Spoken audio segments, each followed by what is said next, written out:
नमस्कार, मैं हूं मनीषा और आप सुन रहे हैं स्टोरी कार्ड पे एक और नई कहानी।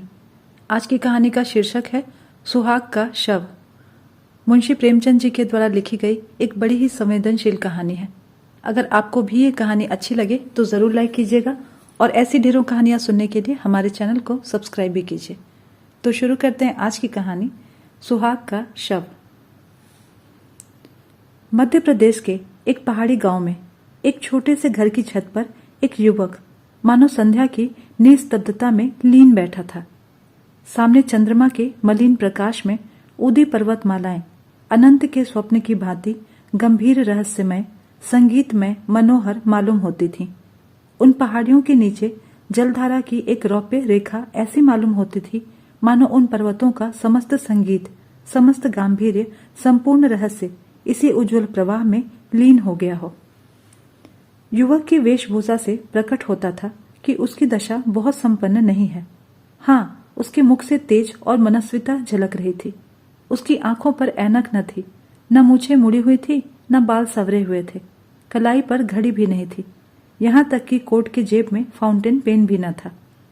या तो वह सिद्धांतों का प्रेमी था या आडंबरों का शत्रु। युवक विचारों में मौन उसी पर्वतमाला की ओर देख रहा था कि सहसा बादल की गरज से भयंकर ध्वनि सुनाई दी। नदी का मधुर गान उस भीषण नाद में डूब गया। ऐसा मालूम हुआ मानो उस भयंकर नाद ने पर्वतों को भी हिलाकर रख दिया है, मानो पर्वतों में कोई घोर संग्राम छिड़ गया हो। यह रेलगाड़ी थी जो नदी पर बने हुए पुल से चली आ रही थी। एक युवती कमरे से निकलकर छत पर आई और बोली, आज अभी से गाड़ी आ गई, इसे भी आज ही बैर निभाना था। युवक ने युवती का हाथ पकड़कर कहा, प्रिय, मेरा जी चाहता है कि कहीं ना जाऊं। मैंने निश्चय कर लिया है। मैंने तुम्हारी खातिर से हामी भर ली थी, पर अब जाने की इच्छा नहीं होती। पता नहीं 3 साल कैसे कटेंगे। युवती ने कातर स्वर में कहा, 3 साल के वियोग के बाद फिर तो जीवन पर्यंत कोई बाधा खड़ी नहीं होगी। एक बार जो निश्चय कर लिया है उसे पूरा ही कर डालो। अनंत सुख की आशा में मैं सारे कष्ट झेल लूंगी। यह कहते हुए युवती जलपाल लाने के बहाने फिर से भीतर चली गई। आंसुओं का आवेग उसके काबू से बाहर हो गया। इन दोनों प्राणियों के वैवाहिक जीवन की यह पहली ही वर्षगांठ थी। युवक बंबई विश्वविद्यालय से MA की उपाधि लेकर नागपुर के एक कॉलेज में अध्यापक था। नवीन युग की नई नई वैवाहिक और सामाजिक क्रांतियों ने उसे लेश मात्र भी विचलित नहीं किया था। पुरानी प्रथाओं से ऐसी प्रगाढ़ ममता कदाचित वृद्धजनों को भी कम होती होगी।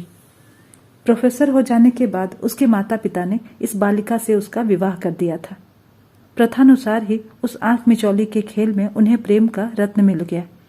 केवल छुट्टियों में यहाँ पहली गाड़ी से आता और आखिरी गाड़ी से चला जाता।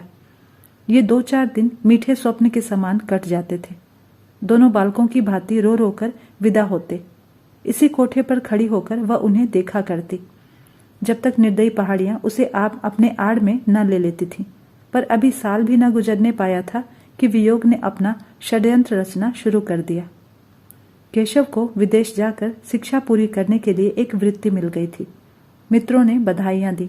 किसके ऐसे भाग्य हैं जिसे बिना मांगे सौभाग्य निर्माण का ऐसा अवसर प्राप्त हो। केशव बहुत प्रसन्न था। वह इसी दुविधा में पड़ा हुआ घर आया। माता पिता और अन्य संबंधियों ने इस यात्रा का घोर विरोध किया। नगर में जितनी बधाइयां मिली थीं, यहाँ उससे कहीं अधिक बाधाएं मिली। किंतु सुभद्रा की उच्च आकांक्षाओं की सीमा न थी। वह कदाचित केशव को इंद्रासन पर बैठा हुआ देखना चाहती थी। उसके सामने तब भी वही पति सेवा का आदर्श होता था। वह तब भी उसके सिर में तेल डालेगी, उसकी धोती छाटेगी, उसके पांव दबाएगी और उसके पंखा झलेगी। उपासक की महत्वाकांक्षा उपास्य ही के प्रति होती है। वह उसको सोने का मंदिर बनवाएगा, उसके सिंहासन को रत्नों से सजाएगा, स्वर्ग से पुष्प लाकर भेंट करेगा, पर वह स्वयं वही उपासक रहेगा। जटा के स्थान पर मुकुट या कौपीन की जगह पीताम्बर की लालसा उसे कभी नहीं सताती। सुभद्रा ने उस वक्त तक दम न लिया जब तक केशव ने विलायत जाने का वादा न कर लिया। माता पिता ने उसे कलंकिनी और ना जाने क्या क्या कहा, पर अंत में सब सहमत हो गए। सब तैयारियां हो गई। स्टेशन समीप ही था। यहाँ गाड़ी देर तक खड़ी रहती थी। स्टेशनों के समीपस्थ गांव के निवासियों के लिए गाड़ी का आना शत्रु का धावा नहीं, मित्र का पर्दापन है। गाड़ी आ गई। सुभद्रा जलपान बनाकर पति का हाथ धुलाने आई थी। इस समय केशव की प्रेम कातर आपत्ति ने उसे एक क्षण के लिए विचलित कर दिया था। हाय, कौन जानता है कि 3 साल में क्या हो जाए। मन में एक आवेश उठा। कह दूं, प्यारे मत जाओ, थोड़ा ही खाएंगे, मोटा ही पहनेंगे, रो रो कर दिन तो नहीं कटेंगे। कभी केशव के आने में 1 आध महीना लग जाता था तो वह विकल हो जाया करती थी। यही जी चाहता था कि उड़कर उनके पास पहुंच जाऊं। फिर ये निर्दयी 3 वर्ष कैसे कटेंगे। लेकिन उसने कठोरता से इन निराशाजनक भावों को ठुकरा दिया और कांपते कंठ से बोली, जी तो मेरा भी यही चाहता है। जब 3 साल का अनुमान करती हूं तो एक कल्प सा मालूम होता है। लेकिन जब विलायत में तुम्हारे सम्मान और आदर का ध्यान करती हूं तो ये 3 साल 3 दिन से मालूम होते हैं। तुम तो जहाज पर पहुंचते ही मुझे भूल जाओगे। नए नए दृश्य तुम्हारे मनोरंजन के लिए आ खड़े होंगे। यूरोप पहुंचकर विद्वानों के सत्संग में तुम्हें घर की याद भी नहीं आएगी। मुझे तो रोने के सिवा और कोई धंधा है नहीं। यही स्मृतियां ही मेरे जीवन का आधार होंगी। लेकिन क्या करूं, जीवन की भोग लालसा तो नहीं मानती। फिर जिस वियोग का अंत जीवन की सारी विभूतियां अपने साथ लेकर आएगा वह वास्तव में तपस्या है। तपस्या के बिना तो वरदान नहीं मिलता। केशव को भी अब ज्ञात हुआ कि क्षणिक मोह के आवेश में सौभाग्य निर्माण का ऐसा अवसर त्याग देना मूर्खता है। खड़े होकर बोले, रोना धोना मत, नहीं तो मेरा जी नहीं लगेगा। सुभद्रा ने उसका हाथ पकड़कर हृदय से लगाते हुए उनके मुख की ओर सजल नेत्रों से देखा और बोली, बराबर पत्र भेजते रहना। सुभद्रा ने फिर आंखों में आंसू भरे हुए मुस्कुराकर कहा, देखना विलायती मेमों के जाल में ना फंस जाना। केशव फिर चारपाई पर बैठ गया और बोला, तुम्हें यह संदेह है तो लो, मैं नहीं जाता। सुभद्रा ने उसके गले में बाहें डाल दी और विश्वासपूर्ण दृष्टि से देखा और बोली, मैं तो यूं ही दिल लगी कर रही थी। अगर इंद्रलोक की अप्सरा भी आ जाए तो आंख उठाकर ना देखूं। ब्रह्मा ने ऐसी दूसरी सृष्टि की ही नहीं है। बीच में कोई छुट्टी मिले तो एक बार चले आना। नहीं प्रिय, बीच में शायद छुट्टी न मिलेगी, मगर मैंने जो सुना कि तुम रो रो कर घुली जाती हो, दाना पानी छोड़ दिया है, तो मैं अवश्य ही चला आऊंगा। ये फूल जरा भी कुम्हलाने ना पाए। दोनों गले मिलकर विदा हो गए। बाहर संबंधियों और मित्रों का एक समूह खड़ा था। केशव ने बड़ों के चरण छुए और छोटों को गले लगाया और स्टेशन की ओर चले। मित्रगण स्टेशन तक पहुंचाने गए। एक क्षण में गाड़ी यात्री को लेकर चल दी। उधर केशव गाड़ी में बैठा हुआ पहाड़ियों की बहार देख रहा था और इधर सुभद्रा भूमि पर पड़ी सिसकियां भर रही थी। दिन गुजरने लगे, उसी तरह जैसे बीमारी के दिन कटते हैं। दिन पहाड़, रात काली बला। रात भर मनाते गुजरती थी कि किसी तरह भोर होता, और भोर होते ही मनाने लगती कि जल्दी शाम हो। मैके गई कि वहां जी बहलेगा। 10-5 दिन परिवर्तन का कुछ असर हुआ, फिर उनसे भी बुरी दशा हुई। भागकर वापस ससुराल चली आई। रोगी करवट बदल कर आराम का अनुभव करता है। पहले 5-6 महीनों तक तो केशव के पत्र 15वें दिन बराबर मिलते रहे। उसमें वियोग के दुख कम और नए नए दृश्यों का वर्णन अधिक होता था, पर सुभद्रा संतुष्ट थी। पत्र लिखती तो विरह व्यथा के सिवा उसे कुछ सूझता ही नहीं था। कभी कभी जब जी बेचैन हो जाता तो पछताती कि व्यर्थ जाने दिया, कहीं एक दिन मर जाऊं तो उनके दर्शन भी ना हो। लेकिन 6ठे महीने से पत्रों में भी विलंब होने लगा। कई महीने तक तो महीनों में एक पत्र आता रहा, फिर वह भी बंद हो गया। सुभद्रा के 4-6 पत्र पहुंच जाते तो एक पत्र आ जाता, वह भी बेदिली से लिखा हुआ, काम की अधिकता और समय के अभाव के रोने से भरा हुआ। एक वाक्य भी ऐसा नहीं जिससे हृदय को शांति हो, जो टपकते हुए दिल पर मरहम रखे। हाँ, आदि से अंत तक प्रिय शब्द भी नहीं लिखा होता था। सुभद्रा अधीर हो उठी। उसने यूरोप यात्रा का निश्चय कर लिया। वह सारे कष्ट सह लेगी, सिर पर जो कुछ पड़ेगा सह लेगी। केशव को आंखों से देखती तो रहेगी, वह इस बात को उनसे गुप्त रखेगी, उनकी कठिनाइयों को और नहीं बढ़ाएगी, उनसे बोलेगी भी नहीं, केवल उन्हें कभी कभी आंख भरकर देख लेगी। यही उसकी शांति के लिए काफी होगी, यही उसकी शांति के लिए काफी होगा। उसे क्या मालूम था कि केशव अब उसका रहा ही नहीं, वह एक दूसरी ही कामिनी के प्रेम का भिखारी बन चुका है। सुभद्रा कई दिनों तक इस प्रस्ताव को मन में रखे हुए सेती रही। उसे किसी प्रकार शंका नहीं होती थी। समाचार पत्रों के पढ़ते रहने से उसे समुद्री यात्रा का हाल मालूम होता रहता था। एक दिन उसने अपने सास ससुर के सामने अपना निश्चय प्रकट किया। उन लोगों ने बहुत समझाया, रोकने की बहुत चेष्टा की, लेकिन सुभद्रा ने अपना हठ ना छोड़ा। आखिर जब लोगों ने देखा कि यह किसी प्रकार नहीं मानती तो राजी हो गए। मैके वाले समझाकर हार गए। कुछ रुपए उसने स्वयं जमा कर रखे थे और कुछ ससुराल में मिले। माँ बाप ने भी मदद की। रास्ते के खर्च की चिंता नहीं रही। इंग्लैंड पहुंचकर वह क्या करेगी, इसका उसने अभी कुछ सोच निश्चय नहीं किया था। इतना जानती थी कि परिश्रम करने वालों को रोटियों की कमी कभी नहीं रहती। विदा होते समय सास ससुर दोनों स्टेशन तक आए। जब गाड़ी ने सीटी दी तो सुभद्रा ने हाथ जोड़कर कहा कि मेरे जाने का समाचार वहां ना लिखिएगा, नहीं तो उन्हें चिंता होगी और पढ़ने में उनका जी नहीं लगेगा। ससुर ने आश्वासन दिया और गाड़ी चल दी। लंदन के उस हिस्से में जहां इस समृद्धि के समय में भी दरिद्रता का राज्य है, ऊपर के एक छोटे से कमरे में सुभद्रा एक कुर्सी पर बैठी है। उसे यहां आए आज 1 महीना हो गया है। यात्रा के पहले उसके मन में जितनी शंकाएं थी सभी शांत होती जा रही हैं। बंबई बंदरगाह में जहाज पर जगह पाने का प्रश्न बड़ी आसानी से हल हो गया। वह अकेली औरत नहीं थी जो यूरोप जा रही थी। 5-6 स्त्रियां और भी उसी जहाज से जा रही थी। सुभद्रा को जगह मिलने में भी कोई कठिनाई नहीं हुई और न ही रास्ते में। यहाँ पहुंचकर और स्त्रियों से संग छूट गया। कोई किसी विद्यालय में चली गई और 2-3 अपने पतियों के पास चली गई जो यहाँ पहले से आए हुए थे। सुभद्रा ने भी इसी मोहल्ले में एक कमरा ले लिया। जीविका का प्रश्न भी उसके लिए बहुत कठिन नहीं रहा। जिन महिलाओं के साथ वह आई थी उनमें कई उच्च अधिकारियों की पत्नियां थीं। कई अच्छे अच्छे अंग्रेज घरानों से उनका परिचय था। सुभद्रा को 2 महिलाओं को भारतीय संगीत और हिंदी भाषा सिखाने का काम मिल गया। शेष समय में वह कई भारतीय महिलाओं के कपड़े सीने का काम कर लेती है। केशव का निवास स्थान यहाँ से निकट है, इसीलिए सुभद्रा ने इस मोहल्ले को पसंद किया है। कल केशव उसे दिखाई दिया था। ओह, उन्हें बस से उतरते देखकर उसका चित्त कितना आतुर हो उठा था। बस यही मन में आता था कि दौड़कर उनके गले से लिपट जाए और पूछे, क्यों जी, तुम यहाँ आते ही बदल गए? याद है तुमने चलते समय क्या क्या वादे किए थे? उसने बड़ी मुश्किल से अपने आप को रोका था। तब से इस वक्त तक उसे मानो नशा सा छाया हुआ है। वह उनके इतने समीप है, चाहे रोज उन्हें देख सकती है, उनकी बातें सुन सकती है, स्पर्श तक उन्हें कर सकती है। अब यह उससे भागकर कहाँ जाएंगे? उनके पत्रों की अब उसे कोई चिंता नहीं है। कुछ दिनों के बाद संभव है वह उनसे होटल के नौकरों से जो चाहे पूछ सकती है। संध्या हो गई थी। धुएं में बिजली की लालटेनें रोती आंखों के भांति ज्योतिहीन सी हो रही थी। गली में स्त्री पुरुष सैर करने जा रहे थे।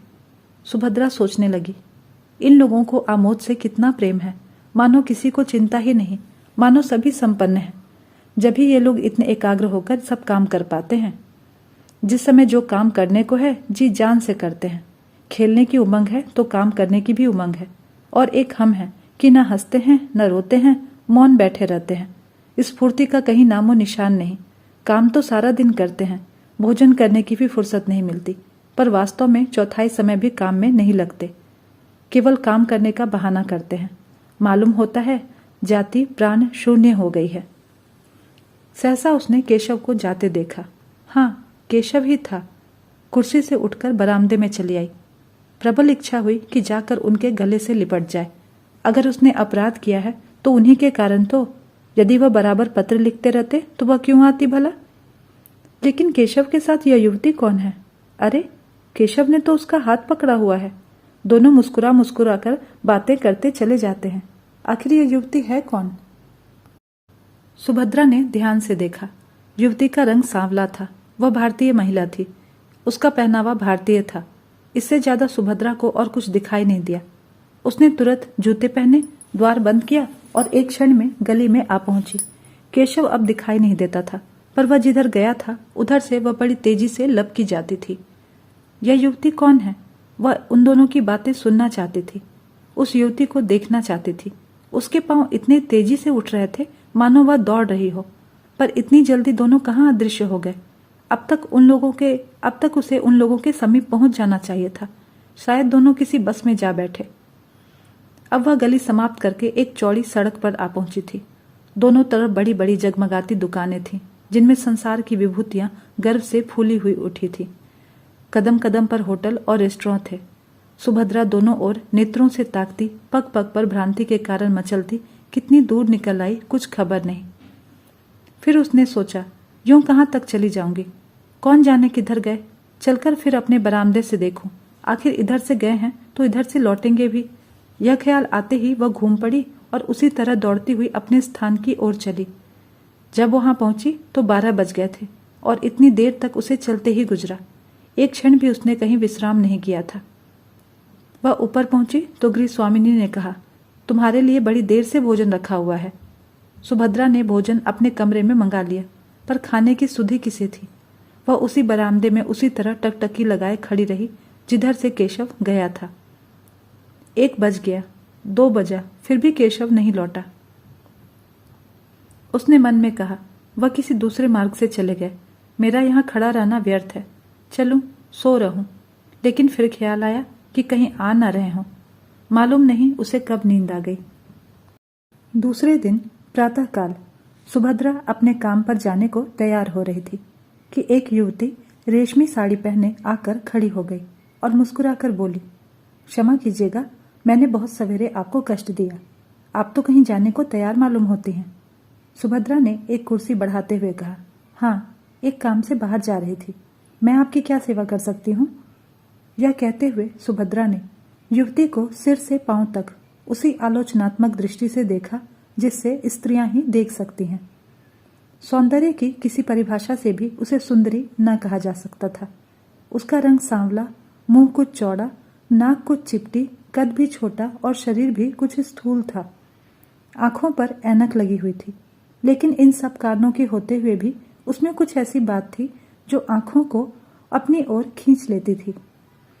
उसकी वाणी इतनी मधुर, इतनी संयमित और इतनी विनम्र थी कि जान पड़ता था किसी देवी के वरदान हो। एक एक अंग से प्रतिमा विकीर्ण हो रही थी। सुभद्रा उसके सामने हल्की एवं तुच्छ मालूम होती थी। युवती ने कुर्सी पर बैठते हुए कहा, अगर मैं भूलती हूं तो मुझे क्षमा कीजिएगा।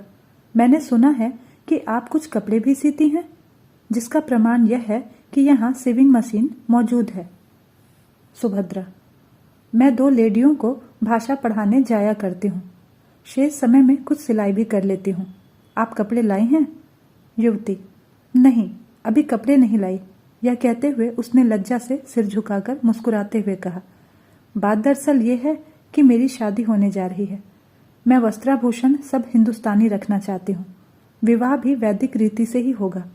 ऐसे कपड़े यहाँ आप ही तैयार कर सकती हैं। सुभद्रा ने हंसकर कहा, मैं ऐसे अवसर पर आपके जोड़े तैयार करके अपने को धन्य समझूंगी। वह शुभ तिथि कब है? युवती ने सकुचाते हुए कहा, वे तो कहते हैं इसी सप्ताह में हो जाए, पर मैं उन्हें टालती आती हूँ। मैंने तो चाहा था कि भारत लौटने पर विवाह होता, पर वह इतने उतावले हो रहे हैं कि कुछ कहते नहीं बनता। अभी तो मैंने यही कहकर टाला है कि मेरे कपड़े सिल रहे हैं। सुभद्रा, तो मैं आपके जोड़े बहुत जल्द दे दूंगी। युवती ने हंसकर कहा, मैं तो चाहती थी कि आप महीनों लगा देती। सुभद्रा, वाह, मैं इस शुभ कार्य में क्यों विघ्न डालने लगी भला? मैं इसी सप्ताह आपके जोड़े कपड़े दे दूंगी और उनसे इसका पुरस्कार भी लूंगी। युवती खिलखिलाकर हंसी। कमरे में प्रकाश की लहरें से उठ गईं। बोली, इसके लिए तो पुरस्कार वह देंगे और बड़ी खुशी से देंगे और तुम्हारे कृतज्ञ भी होंगे। मैंने प्रतिज्ञा की थी कि विवाह के बंधन में पड़ूंगी ही नहीं, पर उन्होंने मेरी प्रतिज्ञा तोड़ दी। अब मुझे मालूम हो रहा है कि प्रेम की बेड़ियां कितनी आनंदमय होती हैं। तुम तो अभी हाल में ही आई हो ना, तुम्हारे पति भी साथ होंगे। सुभद्रा ने बहाना किया। बोली, वह इस समय जर्मनी में है। संगीत से उन्हें बहुत प्रेम है। संगीत का ही अध्ययन करने के लिए वहां गए हैं। तुम भी संगीत जानती हो? बहुत थोड़ा। केशव को भी संगीत से बहुत प्रेम है। केशव का नाम सुनकर सुभद्रा को ऐसा मालूम हुआ जैसे किसी बिच्छू ने काट लिया हो। वह चौंक पड़ी। युवती ने पूछा, आप चौंक कैसे गईं? क्या आप केशव को जानती हो? सुभद्रा ने बात बनाकर कहा, नहीं, मैंने यह नाम कभी नहीं सुना। वह यहाँ क्या करते हैं? सुभद्रा का ख्याल आया, क्या केशव किसी दूसरे आदमी का नाम नहीं हो सकता? इसीलिए उसने यह प्रश्न किया। उसी जवाब पर उसकी जिंदगी का फैसला भी था। युवती ने कहा, यहाँ विद्यालय में पढ़ते हैं। भारत सरकार ने उन्हें भेजा है। अभी साल भर भी तो आए नहीं हुआ। तुम देखकर प्रसन्न होगी। तेज और बुद्धि की मूर्ति समझ लो। यहाँ के अच्छे अच्छे प्रोफेसर उनका आदर करते हैं। ऐसा सुंदर भाषण तो मैंने किसी के मुंह से सुना ही नहीं। जीवन आदर्श है। मुझसे उन्हें क्यों प्रेम हो गया, इसका मुझे आश्चर्य है, क्योंकि मुझमें ना तो रूप है और ना लावण्य। ये मेरा सौभाग्य है। तो मैं शाम को कपड़े लेकर आऊंगी। सुभद्रा ने मन में उठते हुए वेग को संभाल कर कहा, अच्छी बात है।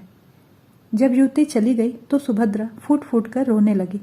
ऐसा जान पड़ता था मानो देह में रक्त ही नहीं, मानो प्राण निकल गए हों। वह कितनी निस्सहाय, कितनी दुर्बल है, इसका आज अनुभव हुआ।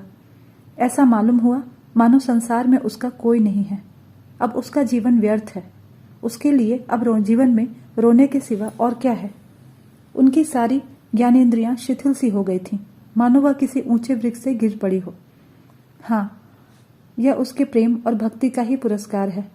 न जाने कितना आग्रह करके उसने केशव को यहाँ भेजा था, इसीलिए कि यहाँ आते ही उसका सर्वनाश कर दें। पुरानी बातें याद आने लगी। केशव की वह प्रेमातुर आंखें सामने आ गईं। वह सरल सहज मूर्ति आंखों के सामने नाचने लगी। उसका जरा सिर धमकता था तो केशव कितना व्याकुल हो जाता था। एक बार जब उसे फसली बुखार आ गया था तो केशव घबरा कर 15 दिन की छुट्टी लेकर घर आ गया था और उसके सिराहने बैठा रात रात भर पंखा झलता रहा था। वही केशव अब इतनी जल्द उससे ऊब उठा।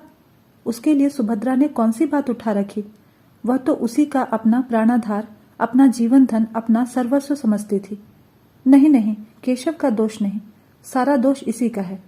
इसी ने अपनी मधुर बातों से उन्हें वशीभूत कर लिया है। इसकी विद्या, बुद्धि और वाक्पटुता ने ही उनके हृदय पर विजय पाई है। हाय, उसने कितनी बार केशव से कहा था कि मुझे भी पढ़ाया करो, लेकिन उन्होंने हमेशा यही जवाब दिया कि तुम जैसी हो मुझे वैसी ही पसंद हो।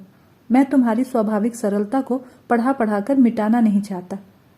केशव ने उसके साथ कितना बड़ा अन्याय किया है, लेकिन यह उनका दोष नहीं, यह इसी यौवन मत वाली छोकरी की माया लगती है। सुभद्रा को इस ईर्ष्या और दुख के आवेश में अपने काम पर जाने की सुधि न रही। वह कमरे में इस तरह टहलने लगी जैसे किसी ने जबरदस्ती उसे बंद कर दिया हो। कभी दोनों मुट्ठियां बंध जाती, कभी दांत पीसने लगती, कभी अपने ओठ काटती। उन्माद की सी दशा हो गई। आंखों में भी एक तीव्र ज्वाला चमक उठी। ज्यों-ज्यों केशव के इस निष्ठुर आघात को सोचती, उन कष्टों को याद करती जो उसने उसके लिए झेले थे, उसका चित्त प्रतिकार के लिए विकल हो जाता था। अगर कोई बात हुई होती, आपस में कुछ मनोमालिन्य का लेश भी होता तो उसे इतना दुख न होता। यह तो ऐसा मालूम होता था कि मानो कोई हंसते हंसते अचानक गले पर चढ़ बैठे। अगर वह उनके योग्य नहीं थी तो उन्होंने उससे विवाह ही क्यों किया था। विवाह करने के बाद भी उसे क्यों न ठुकरा दिया था, क्यों प्रेम का बीज बोया था। और आज जब वह बीज पल्लवों से लहराने लगा, उसकी जड़ें उसके अंतःस्थल के एक एक अणु में प्रविष्ट हो गई। उसका रक्त, उसका सारा उत्सर्ग वृक्ष को सींचने और पालने में प्रवृत्त हो गया, तो आज उसे उखाड़ कर फेंक देना चाहते हैं। क्या हृदय के टुकड़े टुकड़े हुए बिना वृक्ष उखड़ जाएगा। सहसा उसे एक बात याद आ गई। हिंसात्मक संतोष से उसका उत्तेजित मुखमंडल और भी कठोर हो गया। केशव ने अपने पहले विवाह की बात इस युवती से जरूर गुप्त रखी होगी। सुभद्रा इसका भंडाफोड़ करके केशव के सारे मंसूबों को धूल में मिला देगी। उसे अपने ऊपर क्रोध आया कि युवती का पता क्यों नहीं पूछ लिया। उसे एक पत्र लिखकर केशव की नीचता, स्वार्थपरता और कायरता की कलई खोल देती। उसके पांडित्य, प्रतिभा और प्रतिष्ठा को धूल में मिला देती। खैर, संध्या समय तो वह कपड़े लेकर आएगी ही। उस समय उससे सारा कच्चा चिट्ठा बयान कर दूंगी। सुभद्रा दिन भर युवती का इंतजार करती रही। कभी बरामदे में आकर इधर उधर निगाह दौड़ाती, कभी सड़क पर देखती, पर उसका कहीं पता नहीं था। मन में झुंझलाती थी कि उसने क्यों उसी समय सारा वृत्तांत न कह सुनाया। केशव का पता उसे मालूम था। उस मकान और गली का नंबर तक याद था जहां से वह उसे पत्र लिखा करता था। ज्यों-ज्यों दिन ढलने लगा और युवती के आने में विलंब होने लगा, उसके मन में एक तरंगी सी उठने लगी कि जाकर केशव को फटकारे, उसका सारा नशा उतार दे, कहे कि तुम इतने भयंकर हिंसक हो, इतने महान धूर्त हो, यह मुझे मालूम न था। तुम यही विद्या सीखने यहाँ आए थे, तुम्हारे पांडित्य का यही फल है। तुम एक अबला को जिसने तुम्हारे ऊपर अपना सर्वस्व अर्पण कर दिया यूं छल सकते हो? तुम में क्या मनुष्यता नाम को भी नहीं रह गई? आखिर तुमने मेरे लिए क्या सोचा है? मैं सारी जिंदगी तुम्हारे नाम को रोती रहूं? लेकिन अभिमान हर बार उसके पैरों को रोक लेता था। नहीं, जिसने उसके साथ ऐसा कपट किया है, उसका इतना अपमान किया है, उसके पास वह नहीं जाएगी। वह उसे देखकर अपने आंसुओं को रोक नहीं सकेगी। वह उसे देखकर अपने आंसुओं को रोक सकेगी या नहीं, इसमें उसे संदेह था। और केशव के सामने वह रोना नहीं चाहती थी। अगर केशव उससे घृणा करता है तो वह भी केशव से घृणा करेगी। संध्या भी हो गई पर युवती न आई। बत्तियां भी जली पर उसका पता नहीं। एकाएक उसे अपने कमरे के द्वार पर किसी के आने की आहट मालूम हुई। वह कूदकर बाहर निकल आई। युवती कपड़ों का एक पुलिंदा लिए उसके सामने खड़ी थी। सुभद्रा को देखते ही बोली, क्षमा करना, मुझे आने में जरा देर हो गई। बात यह है कि केशव को किसी बड़े जरूरी काम से जर्मनी जाना है। वहां उन्हें 1 महीने से ज्यादा लग जाएगा। वह चाहते हैं कि मैं भी उनके साथ चलूं। मुझसे उन्हें अपनी थीसिस लिखने में बड़ी सहायता मिलेगी। बर्लिन के पुस्तकालयों को छानना पड़ेगा। मैंने भी स्वीकार कर लिया है। केशव की इच्छा है कि जर्मनी जाने से पहले हमारा विवाह हो जाए। कल संध्या समय संस्कार हो जाएगा। अब ये कपड़े मुझे आप जर्मनी से लौटने पर दीजिएगा। विवाह के अवसर पर हम मामूली कपड़े पहन लेंगे। और क्या करती, इसके सिवा कोई उपाय न था। केशव का जर्मनी जाना अनिवार्य है। सुभद्रा ने कपड़ों को मेज पर रखकर कहा, आपको धोखा दिया गया है। युवती ने घबराकर पूछा, धोखा? कैसा धोखा? मैं बिल्कुल नहीं समझती। तुम्हारा मतलब क्या है? सुभद्रा ने संकोच के आवरण को हटाने की चेष्टा करते हुए कहा, केशव तुम्हें धोखा देकर तुमसे विवाह करना चाहता है। केशव ऐसा आदमी नहीं है जो किसी को धोखा दे। क्या तुम केशव को जानती हो? केशव ने तुमसे अपने विषय में सब कुछ कह दिया है? सब कुछ। मेरा तो यही विचार है कि उन्होंने एक भी बात नहीं छिपाई। तुम्हें मालूम है कि उसका विवाह हो गया है? युवती की मुख ज्योति कुछ मलिन पड़ गई। उसकी गर्दन लज्जा से झुक गई। अटक अटक कर बोली, हाँ, उन्होंने मुझसे यह बात कही थी। सुभद्रा परास्त हो गई। घृणा सूचक नेत्रों से देखती हुई बोली, यह जानते हुए भी तुम केशव से विवाह करने को तैयार हो? युवती ने अभिमान से देखकर कहा, तुमने केशव को देखा है? नहीं, मैंने उसे कभी नहीं देखा। फिर भी तुम उसे कैसे जानती हो? मेरे एक मित्र ने मुझसे यह बात कही है। वह केशव को जानता है। अगर तुम एक बार केशव को देख लेती, एक बार उससे बातें कर लेती तो मुझसे यह प्रश्न न करती। एक नहीं, अगर उन्होंने 100 विवाह भी किए होते तो भी मैं इनकार न करती। उन्हें देखकर मैं अपने को बिल्कुल भूल जाती हूँ। अगर उनसे विवाह ना करूं तो फिर मुझे जीवन भर अविवाहित ही रहना पड़ेगा। जिस समय वह मुझसे बातें करने लगते हैं, मुझे ऐसा अनुभव होता है कि मेरी आत्मा पुष्प की भांति खिली जा रही है। मैं उसमें प्रकाश और विकास का प्रत्यक्ष अनुभव करती हूँ।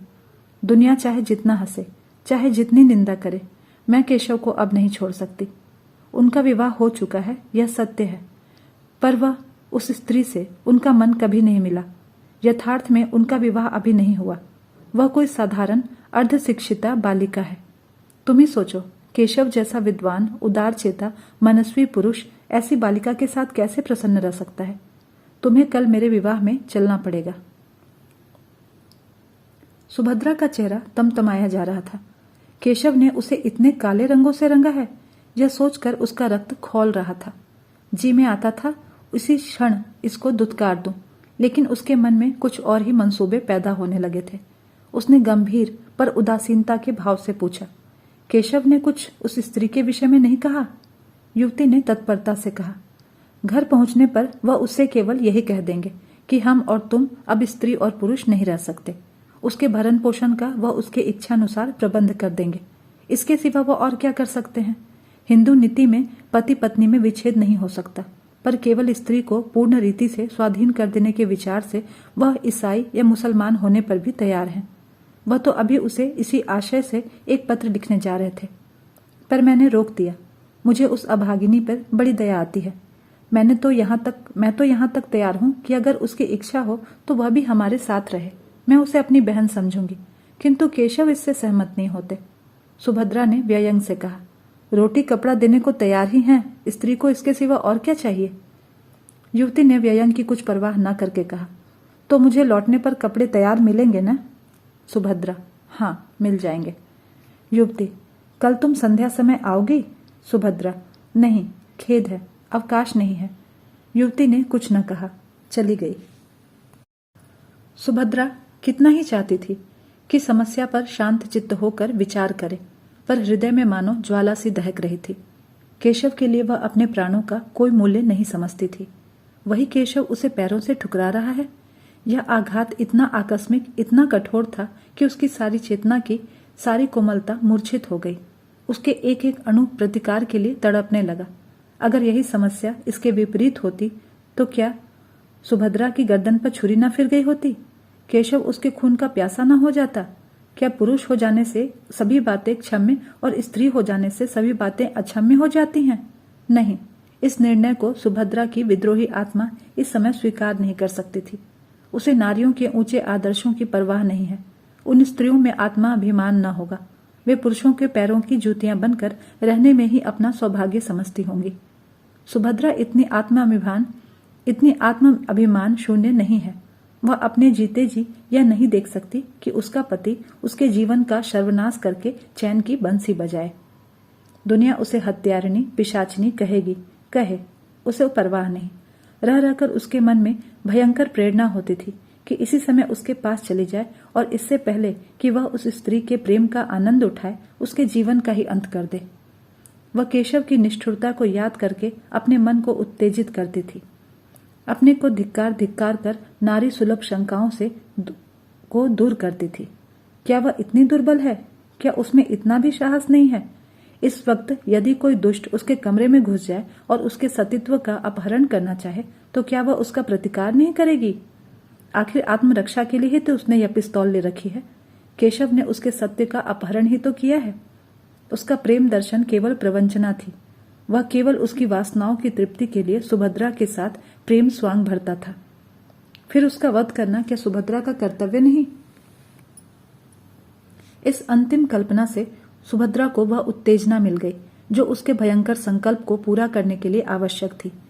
यही वह अवस्था है जब स्त्री पुरुष के खून की प्यासी हो जाती है। उसने खूंटी पर लटकती हुई पिस्तौल उतार ली और ध्यान से देखने लगी, मानो उसे कभी देखा ही नहीं हो। कल संध्या समय जब कार्य मंदिर के केशव और उसकी प्रेमिका एक दूसरे के सम्मुख बैठे होंगे, उसी समय वह इस गोली से केशव की प्रेम लीलाओं का अंत कर देगी और दूसरी गोली अपनी छाती में स्वयं मार लेगी। क्या वह रो रोकर अपना अधम जीवन काटेगी? संध्या का समय था। आर्य मंदिर के आंगन में वर और वधू इष्ट मित्रों के साथ बैठे हुए थे। विवाह का संस्कार हो रहा था। उसी समय सुभद्रा पहुंची और बरामदे में आकर एक खंभे की आड़ में इस भांति खड़ी हो गई कि केशव का मुंह उसके सामने था। उसकी आंखों में वह दृश्य खिंच गया जब आज से 3 साल पहले उसने इसी भांति केशव को मंडप में बैठे हुए आड़ से देखा था। तब उसका हृदय कितना उच्छ्वासित हो रहा था, अंतःस्थल में गुदगुदी सी हो रही थी। कितना अपार अनुराग था, कितनी असीम अभिलाषाएं थी, मानो जीवन प्रभात का उदय हो रहा हो। जीवन मधुर संगीत की भांति सुखद था, भविष्य उषा स्वप्न की भांति सुंदर।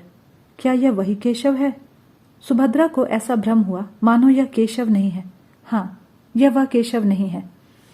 यह उसी रूप और उसी नाम का कोई दूसरा मनुष्य था। अब उसकी मुस्कुराहट में, उसके नेत्रों में, उसके शब्दों में उसके हृदय को आकर्षित करने वाली कोई वस्तु न थी। उसे देखकर वह उसी भांति निस्पंद निश्चल खड़ी है मानो कोई अपरिचित व्यक्ति हो। अब तक केशव का सा रूपवान, तेजस्वी, सौम्य, शीलवान पुरुष संसार में न था, पर अब सुभद्रा को ऐसा जान पड़ा कि वहां बैठे हुए युवकों में और उसमें और कोई अंतर नहीं है। वह ईर्ष्या अग्नि जिसमें वह जली जा रही थी, वह हिंसा कल्पना जो उसे यहां तक ले आई थी, मानो एकदम शांत हो गई। विरक्त हिंसा से भी अधिक हिंसात्मक होती है सुभद्रा की हिंसा कल्पना में एक प्रकार का ममत्व था। उसका केशव, उसका प्राण वल्लभ, उसका जीवन सर्वस्व और किसी का नहीं हो सकता। अब वह ममत्व नहीं है, अब वह उसका नहीं है, उसे अब कोई परवाह नहीं, उस पर किसका अधिकार होता है। विवाह संस्कार समाप्त हो गया। मित्रों ने बधाइयां दी, सहेलियों ने मंगल गान किया। फिर लोग मेजों पर जा बैठे। दावत होने लगी। रात के 12 बज गए, पर सुभद्रा वहीं पाषाण मूर्ति की भांति खड़ी रही, मानो कोई विचित्र स्वप्न देख रही हो। हाँ, जैसे कोई बस्ती उजड़ गई हो, जैसे कोई संगीत बंद हो गया हो और जैसे कोई दीपक बुझ गया हो। जब लोग मंदिर से निकले तो वह भी निकली, तो वह भी निकल आई, पर उसे कोई मार्ग नहीं सूझता था। परिचित सड़कें भी उसे भूली हुई सी जान पड़ने लगी। सारा संसार ही बदल गया था। वह सारी रात सड़कों पर भटकती फिरी, घर का कहीं पता नहीं। सारी दुकानें बंद हो गईं, सड़कों पर सन्नाटा छा गया, फिर भी वह अपना घर ढूंढती हुई चली जा रही थी। हाय, क्या इसी भांति उसे जीवन पथ में भी भटकना पड़ेगा? सहसा एक पुलिसमैन ने पुकारा, मैडम, तुम कहाँ जा रही हो? सुभद्रा ने ठिठक कर कहा, कहीं नहीं। तुम्हारा स्थान कहाँ है? मेरा स्थान? हाँ, तुम्हारा स्थान कहाँ है? मैं तुम्हें बड़ी देर से इधर उधर भटकते देख रहा हूं। किस स्ट्रीट में रहती हो? सुभद्रा को उस स्ट्रीट का नाम तक याद न था। तुम्हें अपने स्ट्रीट का नाम तक याद नहीं? भूल गई, याद नहीं आता। सहसा उसकी दृष्टि सामने के एक साइन बोर्ड की तरफ उठी। ओह, यही तो उसकी स्ट्रीट है। उसने सिर उठाकर इधर उधर देखा। सामने ही उसका डेरा था और इसी गली में अपने ही घर के सामने न जाने कितनी देर से वह चक्कर लगा रही थी। अभी प्रातःकाल ही था कि युवती सुभद्रा के कमरे में पहुंची। वह उसके कपड़े सी रही थी। उसका सारा तन मन कपड़ों में लगा हुआ था। कोई युवती इतनी एकाग्रचित होकर अपना श्रृंगार भी नहीं करती होगी। न जाने उससे कौन सा पुरस्कार लेना चाहती थी। उसे युवती के आने की खबर तक न हुई। युवती ने पूछा, तुम कल मंदिर में नहीं आई? सुभद्रा ने सिर उठाकर देखा तो ऐसा जान पड़ा मानो किसी कवि की कोमल कल्पना मूर्तिमयी हो गई है। उसकी उपछवि अनिंद्य थी। प्रेम की विभूति रोम रोम से प्रदर्शित हो रही थी। सुभद्रा दौड़कर उसके गले से लिपट गई, जैसे उसकी छोटी बहन आ गई हो, और बोली, हाँ, गई तो थी। मैंने तुम्हें नहीं देखा।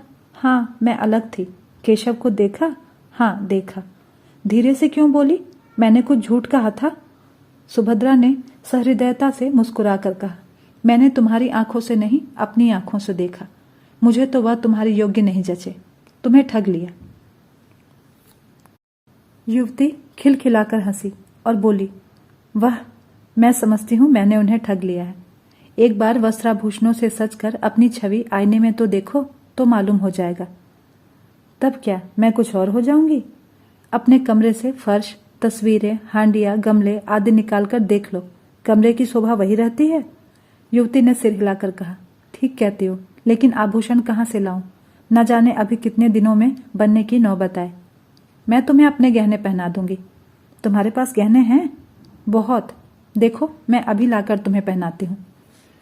युवती ने मुंह से तो बहुत नहीं किया, पर मन में प्रसन्न हो रही थी। सुभद्रा ने उसे अपने सारे गहने पहना दिए। अपने पास एक छल्ला भी न रखा। युवती को यह नया अनुभव था। उसे इस रूप में निकलते शर्म तो आती थी, पर उसका रूप चमक उठा था। इसमें संदेह न था। उसने आईने में अपनी सूरत देखी तो उसकी सूरत जगमगा उठी, मानो किसी वियोगिनी को अपने प्रियतम का संवाद मिला हो। मन में गुदगुदी होने लगी। वह इतनी रूपवती है, उसे इसकी कल्पना भी न थी। कहीं केशव इस रूप में उसे देख लेते, वह यह आकांक्षा उसके मन में उदय हुई, पर कहे कैसे। कुछ देर बाद लज्जा से सिर झुकाकर बोली, केशव मुझे इस रूप में देखकर बहुत हंसेंगे। सुभद्रा, हंसेंगे नहीं, बलैया लेंगे, आंखें खुल जाएंगी। तुम आज इसी रूप में उसके पास जाना। युवती ने चकित होकर कहा, सच? आप इसकी अनुमति देती हैं? सुभद्रा ने कहा, बड़े हर्ष से। तुम्हें संदेह न होगा? बिल्कुल नहीं। और जो मैं 2-4 दिन पहने रहूं तो? तुम 2-4 महीने पहने रहो, आखिर पड़े ही तो हैं। तुम भी मेरे साथ चलो ना। नहीं, मुझे अवकाश नहीं है। अच्छा, तो मेरे घर का पता नोट कर लो। हाँ, लिख दो, शायद मैं कभी आऊं। एक क्षण में युवती वहां से चली गई।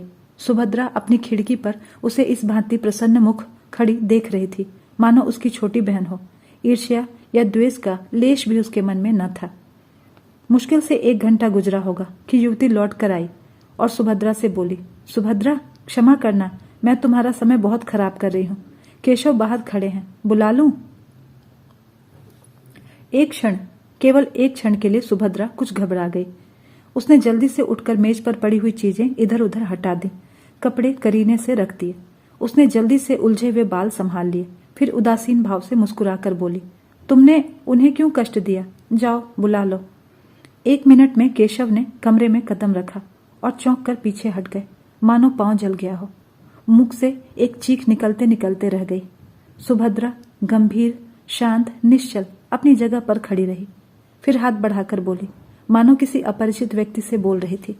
आइए मिस्टर केशव, मैं आपको ऐसी सुशील, ऐसी सुंदरी, ऐसी विदुषी रमणी पाने पर बधाई देती हूँ। केशव के मुख पर हवाइयां उड़ रही थी। वह पथभ्रष्ट सा बना खड़ा था। लज्जा और ग्लानि से उसके चेहरे पर एक रंग आता था, एक रंग जाता था। यह बात एक दिन होने वाली थी अवश्य, पर इस तरह अचानक उसकी सुभद्रा से भेंट होगी, इसका उसे स्वप्न में भी गुमान न था। सुभद्रा से यह बात कैसे कहेगा, इसको उसने खूब सोच लिया था। उसके आक्षेपों का उत्तर सोच लिया था। पत्र के शब्द तक मन में अंकित कर लिए थे। ये सारी तैयारियां धरी रह गईं और सुभद्रा से साक्षात हो गया। सुभद्रा उसे देखकर जरा भी नहीं चौंकी। उसके मुख पर आश्चर्य, घबराहट या दुख का एक चिन्ह भी दिखाई नहीं दिया। उसने उसी भांति उससे बात की मानो वह कोई अजनबी हो। यहाँ कब आई, कैसे आई, क्यों आई, कैसे गुजर करती है, यह इस तरह के असंख्य प्रश्न पूछने के लिए केशव का चित्त चंचल हो उठा। उसने सोचा था सुभद्रा उसे धिक्कारेगी, विष खाने की धमकी देगी, निष्ठुर, निर्दय और न जाने क्या क्या कहेगी।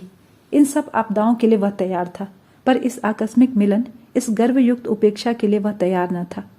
वह प्रेम व्रत धारिणी सुभद्रा इतनी कठोर, इतनी हृदय शून्य हो गई है।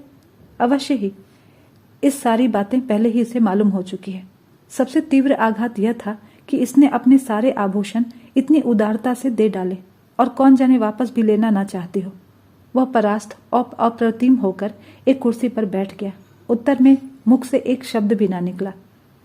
युवती ने कृतज्ञता का भाव प्रकट करके कहा, इनके पति इस समय जर्मनी में हैं। केशव ने आंखें फाड़कर देखा पर कुछ बोल ना सका। युवती ने फिर कहा, बेचारी संगीत के पाठ पढ़ाकर और कुछ कपड़े सी कर अपना निर्वाह करती है। वह महाशय यहाँ आ जाते तो उन्हें इनके सौभाग्य पर बधाई देती। केशव इस बात पर भी कुछ न बोल सका, पर सुभद्रा ने मुस्कुराकर कहा, वह मुझसे रूठे हुए हैं, बधाई पाकर और भी झल्लाते। युवती ने आश्चर्य से कहा, तुम उन्हीं के प्रेम में यहाँ आई हो, अपना घर बार छोड़ा, यहाँ मेहनत मजदूरी करके निर्वाह कर रही हो, फिर भी वह तुमसे रूठे हुए हैं? आश्चर्य? सुभद्रा ने उसी भांति प्रसन्न मुख से कहा, पुरुष प्रकृति ही आश्चर्य का विषय है, चाहे मिस्टर केशव इसे स्वीकार न करें। युवती ने फिर केशव की ओर प्रेरणापूर्ण दृष्टि से देखा, लेकिन केशव उसी भांति अप्रतिम बैठा रहा।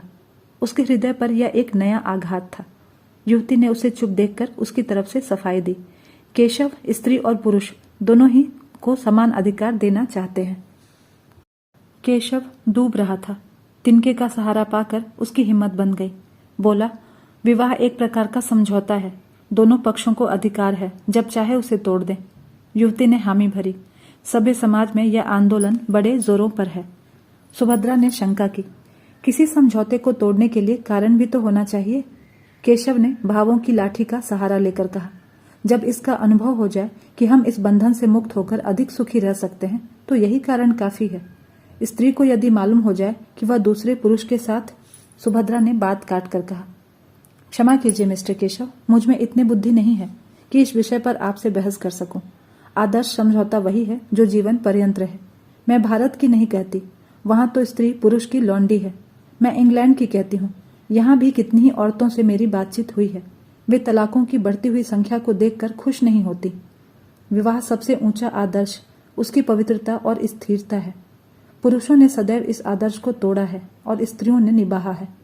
अब पुरुषों का अन्याय स्त्रियों को किस ओर ले जाएगा यह मैं नहीं कह सकती। इस गंभीर और संयत कथन ने विवाद का अंत कर दिया। सुभद्रा ने चाय मंगवाई, तीनों आदमियों ने पी। केशव पूछना चाहता था कि अभी आप यहाँ कितने दिनों तक रहेंगी, लेकिन पूछ ना सका। वह यहाँ 15 मिनट और रहा, लेकिन विचारों में डूबा हुआ। चलते समय उससे रहा ना गया, पूछ ही बैठा, अभी आप यहाँ कितने दिन और रहेंगी? सुभद्रा ने जमीन की ओर ताकते हुए कहा, कह नहीं सकती, कोई जरूरत हो तो मुझे याद कीजिए। इस आश्वासन के लिए आपको धन्यवाद। केशव सारे दिन बेचैन रहा। सुभद्रा उसकी आंखों में फिरती रही। सुभद्रा की बातें उसकी कानों में गूंजती रहीं। अब उसे इसमें कोई संदेह न था कि वह उसी के प्रेम में सुभद्रा यहाँ आई थी। सारी परिस्थिति उसकी समझ में आ गई थी। उस भीषण त्याग का अनुमान करके उसके रोएं खड़े हो गए थे। यहाँ सुभद्रा ने क्या क्या कष्ट झेले होंगे, कैसी कैसी यातनाएं सही होंगी, सब उसी के कारण। वह उस पर भार नहीं बनना चाहती थी, इसीलिए तो उसने अपने आने की खबर तक न दी। अगर उसे मालूम होती कि सुभद्रा यहाँ आ गई है तो कदाचित उसे उस युवती की ओर इतना आकर्षण ही न होता। चौकीदार के सामने चोर को घर में घुसने का साहस नहीं होता। सुभद्रा को देखकर उसकी कर्तव्य चेतना जागृत हो गई। उसके पैरों पर गिरकर उससे क्षमा मांगने के लिए उसका मन अधीर हो उठा। वह उसके मुख से सारा वृत्तांत सुनेगा। यह मौन उपेक्षा उसके लिए असह्य थी। दिन तो केशव ने किसी तरह काटा, लेकिन ज्यों ही रात के 10 बजे वह सुभद्रा से मिलने चला। युवती ने पूछा, कहाँ जाते हो? केशव ने बूट का लेस बांधते हुए कहा, जरा एक प्रोफेसर से मिलना है, इस वक्त आने का वादा कर चुका हूं। जल्द आना, बहुत जल्द आ जाऊंगा। केशव घर से निकला तो उसके मन में कितनी ही विचार तरंगे उठने लगी। कहीं सुभद्रा मिलने से मना ना कर दे। नहीं, ऐसा नहीं हो सकता, वह इतनी अनुदार तो नहीं है। हाँ, यह हो सकता है कि वह अपने विषय में कुछ न कहे। उसे शांत करने के लिए उसने एक कृपा की कल्पना कर डाली। ऐसा बीमार था कि बचने की आशा न थी। उर्मिला ने ऐसी तन्मय होकर उसकी सेवा शुश्रूषा की कि उसे उससे प्रेम हो गया। कथा का सुभद्रा पर जो असर पड़ेगा उसके विषय में केशव को कोई संदेह न था। परिस्थिति का बोध होने पर वह उसे क्षमा कर देगी, लेकिन इसका फल क्या होगा? यह क्या वह दोनों से एक साथ प्रेम कर सकता है? सुभद्रा को देख लेने के बाद उर्मिला को शायद उसके साथ साथ रहने में आपत्ति हो ही कैसे सकती है? उससे यह बात छिपी नहीं है। हाँ, यह देखना है कि सुभद्रा भी उसे स्वीकार करती है कि नहीं। उसने जिस उपेक्षा का परिचय दिया है उसे देखते हुए तो उसके मन में संदेह ही जान पड़ता है। मगर वह उसे मनाएगा, उसकी विनती करेगा, उसके पैरों पड़ेगा और अंत में उसे मनाकर ही छोड़ेगा। सुभद्रा से प्रेम और अनुराग का नया प्रमाण पाकर वह मानो एक कठोर निद्रा से जाग उठा था। उसे अब अनुभव हो रहा था कि सुभद्रा के लिए उसके हृदय में जो स्थान है वह खाली पड़ा हुआ है। उर्मिला उस स्थान पर अपना आधिपत्य नहीं जमा सकती।